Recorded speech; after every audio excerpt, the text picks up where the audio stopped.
those who are involved in making it come to life. Join us as we go behind the door. Good evening, roomies, and welcome back to another episode of Behind the Door with the Grey Rooms podcast. I am your host, Brooks Bigley, and with me tonight is Nick Manzolillo, the author of Season 4, Episode 19, entitled Luckless. How are you this evening, Nick? Great. Thank you so much for having me. Absolutely. Thank you for traveling back in time to have this conversation with us from whatever future you're from. This was a crazy story. I absolutely love it. Where are you from, by the way? I'm from Rhode Island. Specifically, I live in Warwick. Okay, so another East Coast author. I think every single one of our authors this season somehow lives out on the East Coast. There's some kind of conspiracy here. I haven't figured it out yet. What's the weather like out there? It's certainly heating up here out on the West Coast. You got to be having sunshine out there by now. It's warm, but it's moody. You know, some days it's hotter than others. Some days it feels like it's going to snow again. Typical New England. That's right, because you're like up at the very northern end, kind of up there, at the bottom of Canada, basically. Yeah, pretty much. Yeah. So, hey, this story, fucking amazing, like time travel, like, wow, we haven't done, I think, anything like that at all in the show. I might have to go back in time and check that. We're going to make lots of time travel puns tonight. I'm loving it. But, saving your story till the end here was, I think, a great idea because it really helps kind of round out, this season with a really fun episode that, entertains a lot. You don't have to think too much about this, but it does leave a lot of lingering questions, that I'll get to. The style of just these two people having this conversation, and you get into it and you have no idea at all. There's no foreshadowing as to what's happening, and you're just like, well, what crime did this husband commit? What is going on here? Why are they not going to get their money? And it totally goes in a direction that I think nobody saw happening. So how then, tell me, as usual, how did you sit down and, create this story? What was the impetus for it? So the crazy idea comes first, lottery commission meant to catch time travelers, right? And it's kind of like a common meme, right? If you could travel back in time or to the future, you'd probably use it to cheat the lottery or get rich, right? Right. And from there, it was just, all right, so you have this crazy idea. How do you nuance it and ground it in reality? And so it's just two people talking at a table. Interesting. So you immediately were like, I'm going to write a story about time travel. Was that the very first thing that you thought? For the most part, I wanted to write a story about someone who thinks they're a winner, and then it just goes horribly wrong, so catastrophically wrong, you couldn't even begin to imagine it. Right. Okay. Yeah. Because anyone can write a time travel story. The premise there is there of just, okay, time travel, go back in time and do something, and then you had to figure out, okay, well, what is the thing that is causing the time travel? Who is it? Which perspective a person is telling that story. So you determined you did want to do a time travel. Did you write this for us, or you already had this written? I wrote that actually during the peak of the pandemic. I think it was March, the late end of March 2020. Okay. So you had this time travel idea. You sit down and you started hammering it out. How? And then, you're right that what is the very first thing anyone? Oh, well, you'd go back in time and try and win some money, try and win the lotto, maybe correct a couple mistakes, murder a couple of people you didn't like, blah, blah, blah. Anyways, you decided to pull back on the murder portion, and you went with this lotto idea. So take me through how then you started to flesh that out. So, with most of my high concept stories, I like to try and ground them as much as possible, just so the reader can kind of get a feel for the weirdness and slowly open up to the idea of it.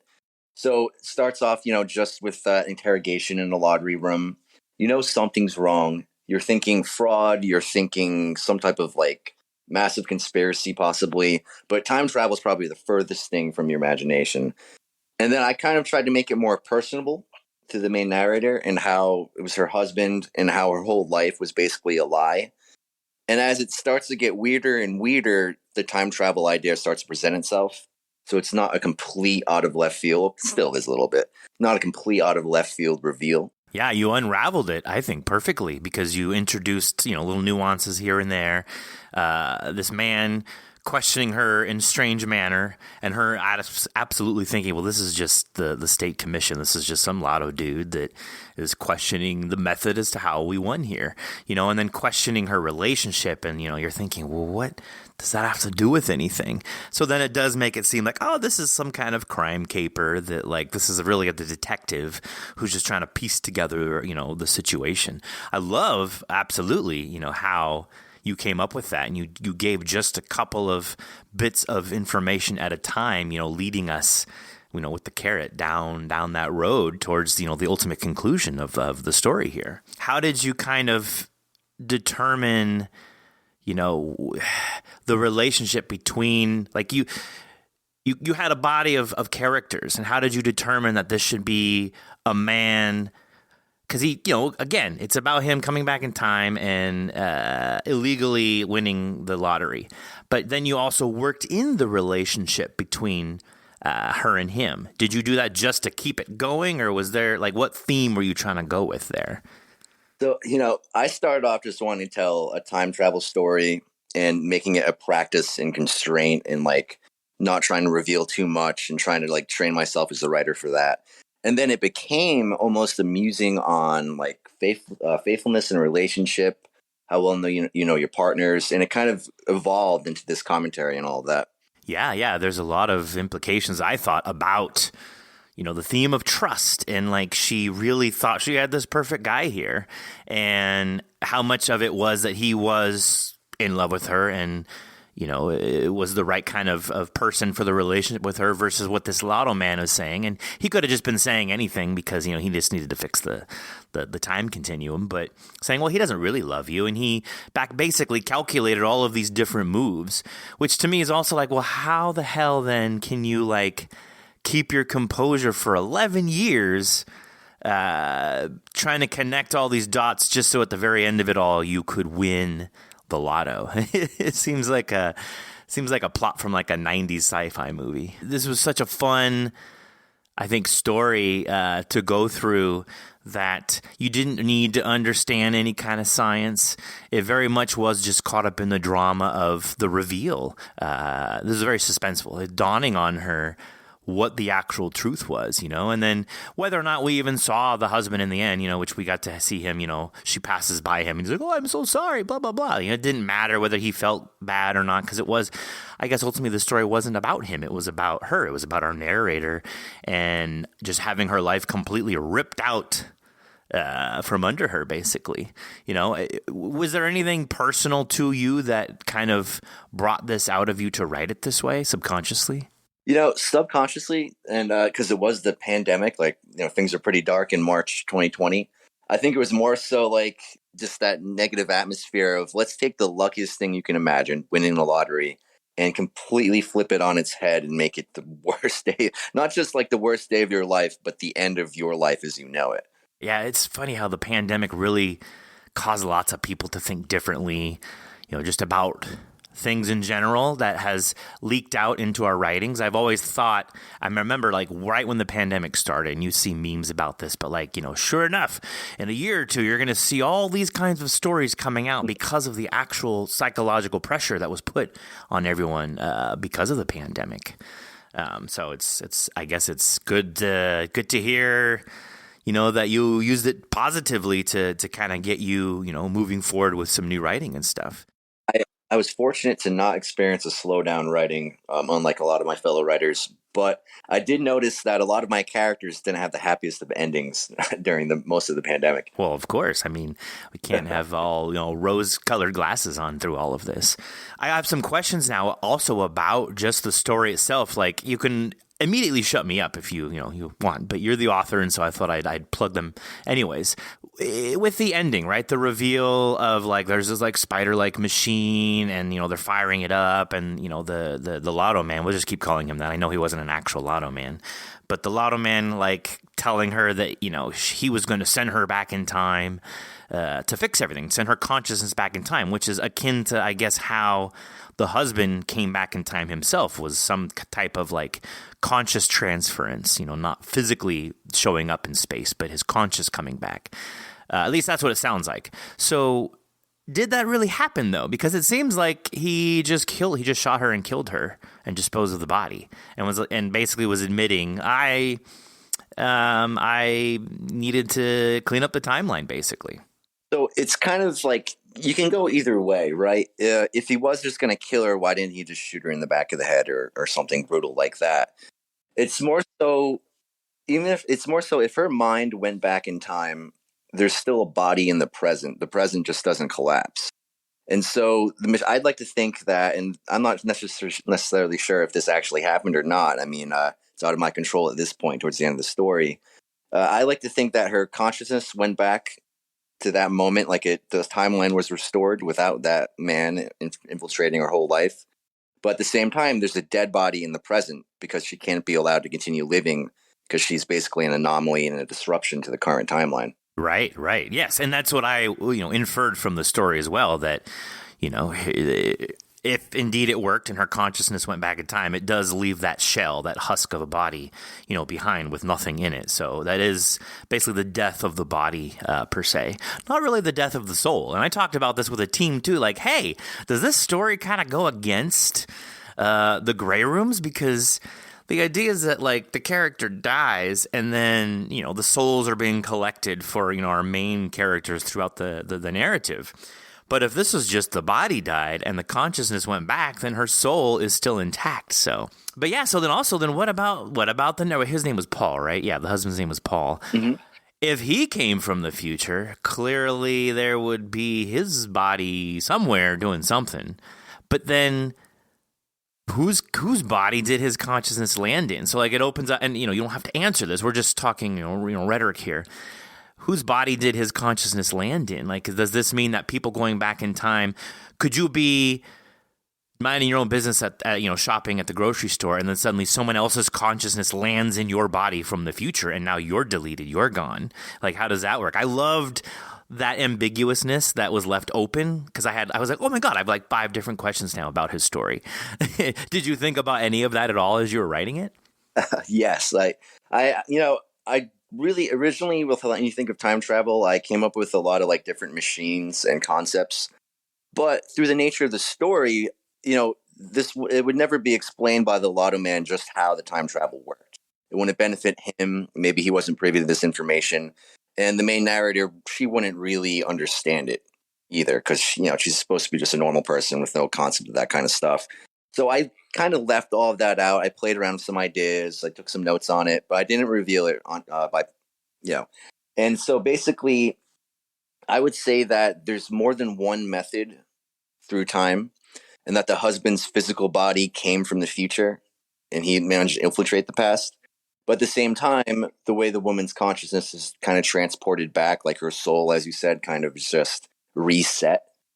There's different ways of fixing the time stream. And you'd imagine the Lotto Commission has more than one way to, say, skin a cat. There's more than one way to solve a problem and handle this massive disruption. Yeah, that makes sense. Because, the Lotto Man said that her husband had lived almost an entire lifetime prior to even meeting her. So there would have to have been some kind of way around that, like, you couldn't just have, again, what I said, conscious beings just landing in people's bodies and then deleting that person. He'd have a bunch of, but he would still have, I was going to say false memories, but they're not false memories, but he just wouldn't have. So he comes back in time, he meets her at the New Year's party. He's not going to have any memories of anything, from her world, because he's from the future. But you did add little bits of like how he basically calculated everything. So clearly he must have done some research. He came prepared, basically. And then this was just this long con for him, I'm guessing, ultimately to just win the lottery, to win, what was it, $85 million for him to then just comfortably, and who the hell knows if he would have stayed with her. But interesting that she was a part, he for whatever reason, he needed her to be a part of that that world to get there. Man, you've opened up this like world. I want to like see sequels and prequels and like other characters in this world. You have a lot that you work with here to like continue this as like a series. Yeah, the Lotto Commission itself was really fascinating to me while I was writing it, and I'm always generating new ideas. My notepad is filled with hundreds and hundreds of possible stories, and I would love to possibly explore more of the Lotto Commission, especially the Lotto Man, and their role, what they know. You got to imagine that they live in the present, so how much information are they given about the future, the past, the technology itself? Yeah, you establish a couple rules like. You mentioned, or the Lotto Man mentioned, that there was like a law that he broke, and there was kind of like I forgot what did you say it was? It had to do with like it was a statute of limitations or something, like 100 years back, 100 years forward. So like this opens up, a lot to play with, this giant time sandbox that you've created that you could kind of flesh out and make mini stories and larger stories and more characters.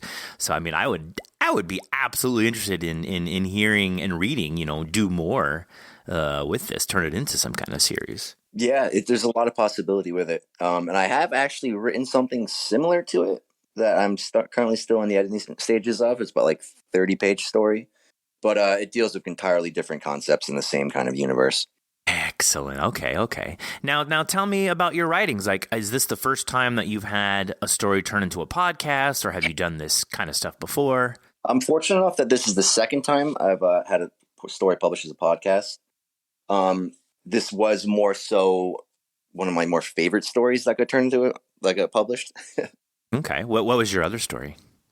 It was called A Firm Grip on the Back of the Ankle. It was for the Tales to Terrify podcast. Basically, it's a haunted hotel story with some Lovecraftian, outer dimensional craziness going on towards the end of it. Now, tell me more about just your writings in general. Do you write a lot? Do you have any novels out? Any novellas? Like, what is your gamut of writing? So last spring, I published my first novel through World Castle Press, small press. It's Moon Regardless. It's mostly a dark crime story with a Lovecraftian spin on it, as some supernatural horror elements. And then I've published about 70 short stories through a variety of different publications. Oh, wow. Like I mentioned, only 2 podcasts so far. Hopefully more in the future. And I'm generally writing every day. I'm currently editing about 3 different novels right now. I'm trying to shop one, and I'm always busy with that. Nice. Is everything within like a horror theme or a suspense, a thriller theme? What is your flavor? It kind of runs the limits of genre fantasy. A lot of stuff is kind of split between like crime and fantasy or crime and sci-fi. I have been getting into more straightforward like fantasy, urban fantasy, contemporary fantasy writing as of late. So when you wrote this story, Luckless, it was the crime portion first that you were aiming for, and then you developed time travel around it instead of it being a sci-fi thriller of time travel, and then you added crime into it. Actually, I think the sci-fi element was more so the driving curiosity for it. I've written only about like 12 sci-fi stories, and I love the genre. It's just I always I'm on edge about knowing what I'm talking about or inventing technology that's really sound and stuff like that. So I'm a little more intimidated by sci-fi than I am fantasy or horror for the most part. And like, what does horror mean to you? Like, what do you get out of it that encourages you to add your voice, to the zeitgeist of it? To me, horror is the mystery. Horror is what isn't explained. And I guess that's kind of what I love about sci-fi or fantasy, as evident in this story about what I don't tell the reader. Watching movies like Friday the 13th as a kid, I was always more curious about how does Jason keep coming back to life? What's possessing him? How come he can get shot in the face and still attack people, Yeah, the supernatural element behind all of it. Oh God, some of those movies were truly disturbing as they were getting, deeper into the lore of it all. I mean, it's amazing again how horror really is just this umbrella of so many larger concepts that fit under it, and in just different ways that you can explore different elements in ways that we feel and fear things in real life. With your story, Luckless, like it was kind of like, well, how do you trust anybody? How can you trust this person? She absolutely thought that her life was perfect with him, and that he was the greatest thing. And maybe he was still, like, maybe he was treating her right. He wasn't out, having sex with a bunch of people after going to a club or something. But still, there was this massive lie as to why he originally got with her. It was just to slowly work his way towards winning this lotto, I guess. So you definitely, kind of shed light a bit on the themes of trust in a relationship. Absolutely the crime portion, which I thought was brilliant. We don't have enough like crime horror, I guess. Yeah. And then, of course, just the marriage of sci-fi with horror is always fun. Yes, yeah. One of my biggest inspirations for a lot of what I write was True Detective, the first season that ran on HBO. If you're not familiar with it, it's a crime story, detective story, and then they start working in this Lovecraftian cosmic horror angle to it. And by the end, it almost completely transforms into something that's just pure horror. And I kind of love that transformation from what you expect into the complete out of left field. Right. Yes, and that's very indicative of this story. As I said in the beginning, that you put down the parameters of what it was going to be about, and then whoa, fuck, time travel. That's a total came out of left field. But it all made sense too. It didn't feel like you were just like painted into a corner and then trying to figure a way back out of the story to conclude it. How did it feel to hear the story turned into a podcast? Like, having your story on Tales to Terrify is different because that's more dudes sitting in a chair narrating your story, doing all the voices. This was like fully fleshed out audio drama. How did that feel to hear it? Oh, it was so impressive. I had a bit of a long road trip Memorial Day weekend, and I played in the car with my friends who were driving, and all four of us were just completely gripped for about 20 minutes, just the whole thing, and it was awesome. The footsteps, the doors opening and closing, the different accents. Jason knows what he's doing. Would you be encouraged then to kind of write more of your stuff, or maybe take even stuff you've already written and kind of flesh it out more into like script format in order to, submit to more podcasts? Yeah, I was really energized after hearing that. I was coming up with all sorts of ideas about how I would like come up with more like audio focused stories like that. Like, oh man, the amount of notes I took after that one car ride. Excellent. Yeah, I am telling you right now, you could create a series. I keep harping on this. You can create a series out of what you have made here for Luckless. Like the larger world at play here. You could do so much with that. It would just be so interesting to develop the science behind it, and like how does it all work? Where you said that could be the consciousness is being sent back in time. It could be the body that's being sent back in time. What does that mean when you have people in charge of trying to keep that from wrecking and ruining the world? Basically, your own version of Time Cop. The Jean-Claude Van Damme movie. The sky is the limit with where you could go with this stuff. And like, I for sure would be hooked, listening to like a podcast series about this world. Like, if you created your own storyline and everything like that, you should definitely look into doing something like that. I think I would always keep it a little bit vague.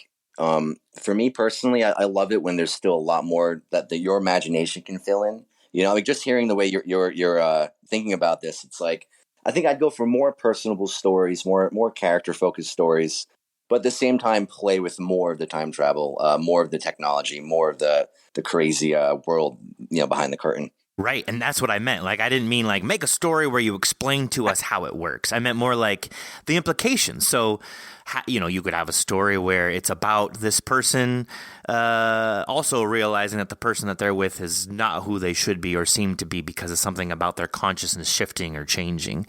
You could have stories, just about other people's motivations behind why they want to go back in time and, what are they trying to fix or what are they trying to hurt? Because they could be doing it for good or for bad. You could totally play around, and then while that story is unfolding, like you did with this one, reveal a little bit behind how it works or a little bit behind what the rules are. Maybe even set like one of the stories could be more about the Lotto Man himself, or just a character like that where his job is to stop this kind of stuff. So what is his daily life like that he's got to deal with these implications of knowing all of this? It's like he's the Men in Black and he knows what really is happening, So yeah, you could totally turn this into a multi-million-dollar enterprise.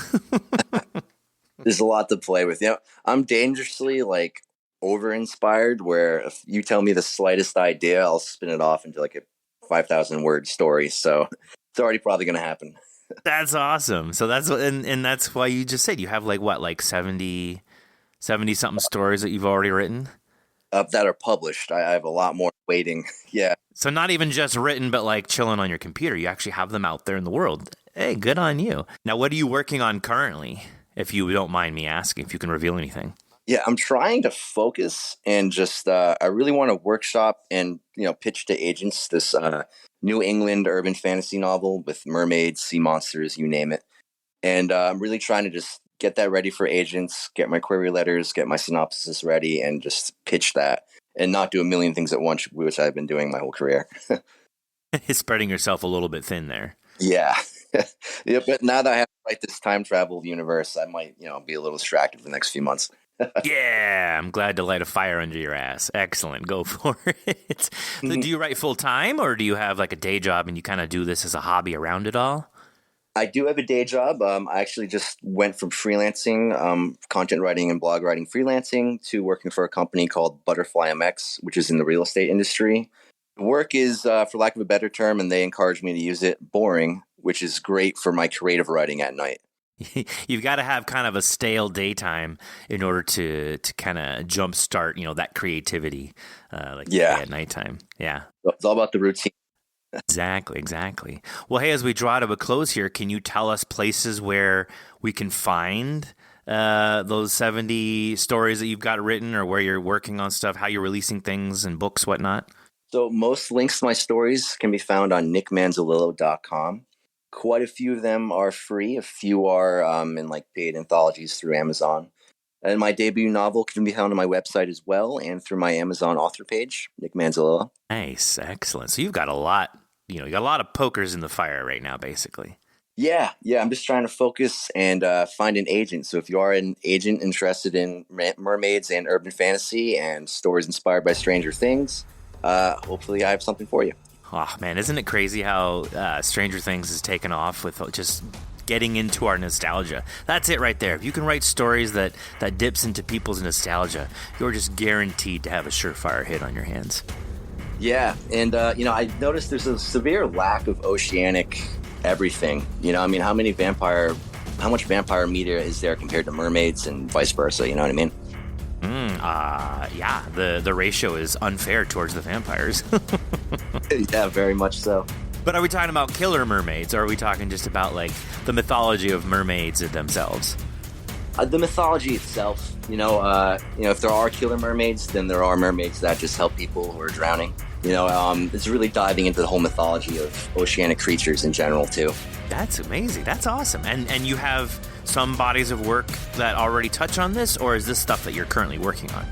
So that's my current novel, which has been completed, and I'm trying to pitch it to agents soon, hopefully within the next month or two. And I've written 2 sequels to it and a handful of short stories in that universe. Nice, man. You are making moves. This is awesome to hear. It's all about getting down and focusing, yeah. That's the key to it all, absolutely. Just got to buckle down and focus on getting the task done at hand, and you will be a great writer like Nick Manzolillo here. Yep, hopefully. Thank you. Yeah. Well, hey, it was great of you for joining us tonight, Nick. I appreciate you taking the time to sit and chat, and I thank you for sharing your world with us here in the Grey Rooms. Thank you so much for having me. I'm very inspired by this conversation. Excellent. Go forth and achieve all those dreams, my friend. You definitely can do it, and I'm definitely looking forward to more of your time travel stuff. Thank you. I appreciate it. And as usual, the biggest thank you goes out to our fans and followers who listen daily and spread the good word of Bob. May you languish, may you lament, and may you loathe, but always with love. #StayGray. Take care and enjoy your evening, Nick. You too. Thank you. And good night, folks. Bye.